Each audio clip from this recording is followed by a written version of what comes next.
What's up everyone? Welcome back to another video. Today I want to share with you guys my entire sneaker collection.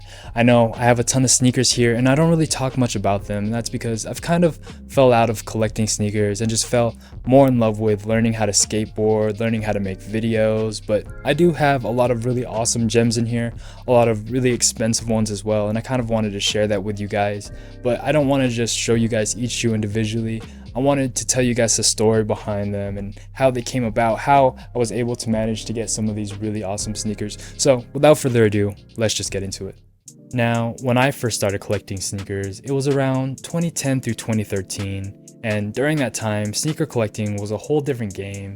You could wait in line to buy your sneakers, and if you were able to manage to get 2 pairs, then you could have sold one of them, had that one pay for both the pairs that you got, and then you would have earned some extra cash on top of that. So it was just this crazy time where people started to realize that you can make a lot of extra money just by reselling shoes. And then it kind of started this whole uproar of resale culture that you guys see today. But my first pair of sneakers were the Jordan 7 Bordeaux's, and they weren't a crazy special sneaker or anything like that. They were just my first pair. Now I don't have that sneaker anymore. I ended up selling off and buying new ones and selling them and buying new ones.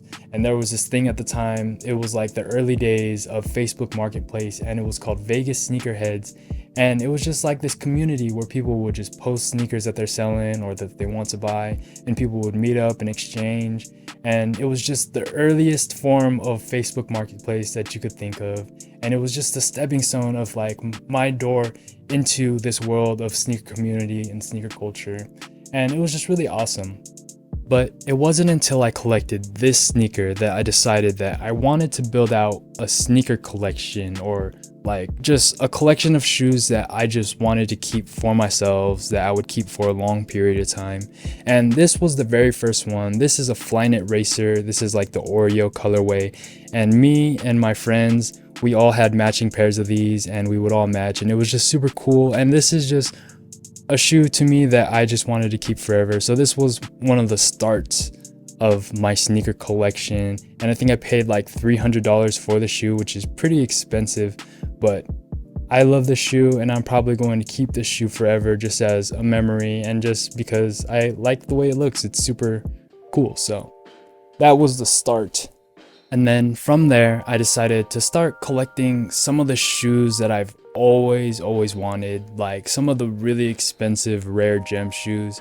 And what that meant was that I needed to get a job so that I could afford these sneakers and, you know, buy them with money that I actually worked for. So I ended up getting a job at Cane's, which is a fast food restaurant. They serve chicken fingers and fries, and I actually like that restaurant a lot. I still go there today, and it was just one of my first jobs ever, and it helped me to buy some of my most legendary sneakers, which is the Solar Red Yeezy 2s, the Pure Platinum Yeezy 2s, which are really expensive sneakers. They go for about, I don't know, $5,000 brand new.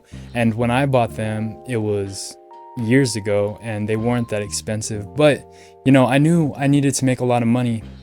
So I got a job, I worked hard, I saved up paycheck after paycheck so that I could buy each of these sneakers, you know. And I'm not even gonna lie, it took months before I was able to save up enough money to buy each one of these individually. But to me, it was worth it. I really love those shoes, and I bought them early on because now if I were to sell those shoes today, they'd be worth a lot more than I paid for them. And it was kind of like an investment. So I'm really happy to be owners of both the black and the white pair, and they will be mine forever to hold because I worked hard for them and I earned them with my own money that I worked for, you know. So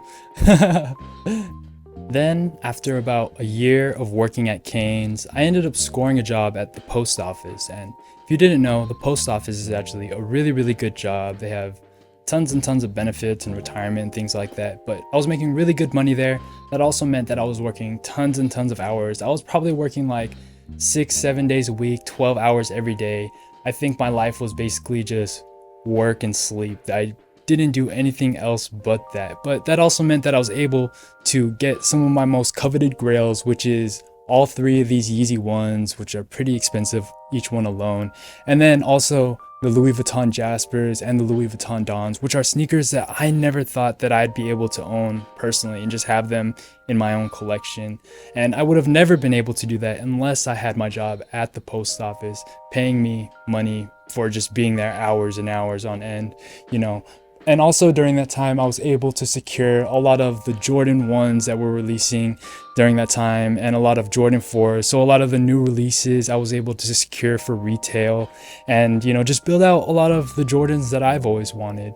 I think the only ones here that aren't new releases are the Space Jam 11s, and these are from 2000. These are the ones that have the Jumpman Jam on them, and I always loved the OG ones better than the newer releases. I always felt like they had nicer quality materials, and the OGs were just always better. So everything else is pretty much a new release besides the Space Jam 11s. And of course, you gotta love the Nike tabs on the back. I had to get the black and the white cements with the Nike tabs because the OG Jordans always had the Nike tabs on them. And just being able to have a new release with the Nike tabs is really cool because I can wear them. And yeah, so during that post office era, I was able to build out a lot of the Yeezys that I've always wanted, a lot of the Jordans that I've always wanted as well. And yeah. After I quit my job at the post office, I ended up trying to be a freelancer and trying to learn how to create content for other businesses and for other people, and ultimately learning how to create content in a business for myself. And that's just kind of the way I've been learning how to monetize now. Definitely not making as much money as I was at the post office, but I'm definitely having a lot more fun and I like to enjoy my time a lot more. But some of the more recent grails that I've obtained are the Tiffany Dunk Lows and the Stussy Dunk Lows, and I've had pairs of these before and I've sold them, and then I've bought new ones, and then I've sold those ones, and then I bought new ones. But these are the ones that have stuck with me and that I'll probably stick with and keep for a while now. And I really love these two dunks especially.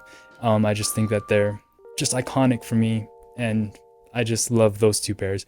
But I also have the Blue Lobsters as well, and I think these are really sick, and I ended up being able to secure just some dunks that I've always wanted. And I was able to secure some of these dunks before the huge dunk hype rolled in. I think around 2018, 2019, a lot of people started to get more interested in dunks and the dunk prices started to go really high up. So I was able to secure all three of these right before that huge dunk wave hopped in, and now these are worth way more than I paid for them. And yeah, super cool. The rest of my sneakers are pretty much just like Vans and Converse. I do have some really cool like golf Converse in here, like the flame ones. I think these are really cool. And then also these green and blue ones, I got these with my Camp Flognaw ticket. These came for free with my VIP ticket. And then also I got these Supreme Vans as well. These are like floral Supreme Vans. They're supposed to match this sweater right here, so they kind of go together, and that's pretty cool. And then I also have some cool customized personal one-piece Vans as well. These are Vans that I designed and they sent to me.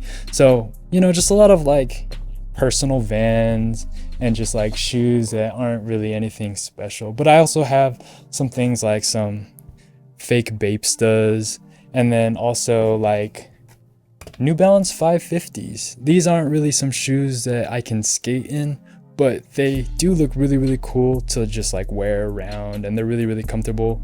These are cool, you know. And then more Vans, more of just the plain Vans and stuff, and even like some Doc Martens. You know, I don't really ever wear these too often, but it is nice to have in my collection whenever I do need to have a pair of boots to wear, you know. So just a bunch of kind of like normal everyday sneakers that I actually wear and stuff, rather than just like the fancy stuff that just sits on the shelf and collects dust.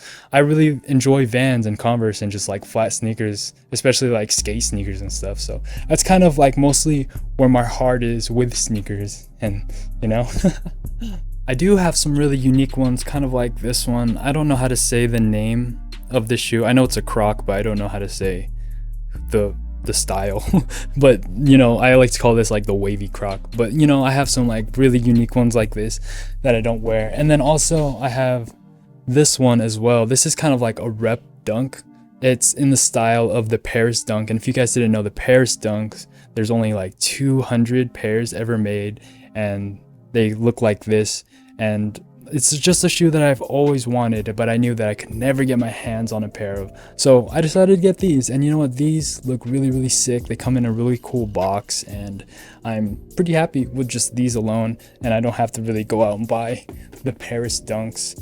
And the rest of the bottom shelf is kind of just like sneaker rotation, sneakers that I skate in, sneakers that I just beat to death, and just sneakers that I wear, you know, because I go out every day just like a normal human being, and I need sneakers. So they're pretty much just like dirty sneakers that you wear, everyday sneakers, basically. You know, the bottom shelf. What else would you expect from the bottom shelf, you know what I mean? But a lot of sneakers here. This is pretty much the majority of it. You know, I kind of try to walk you guys through all of them here, and yeah, you know, there's so many, I can't even count. I want to say probably like 50 pairs or so here, maybe, in my room. I don't know. Too many sneakers is all. All right, cool. We made it through most of my sneakers, but I know what you guys want. You guys want to know, how did I get the mags? How was I able to get these?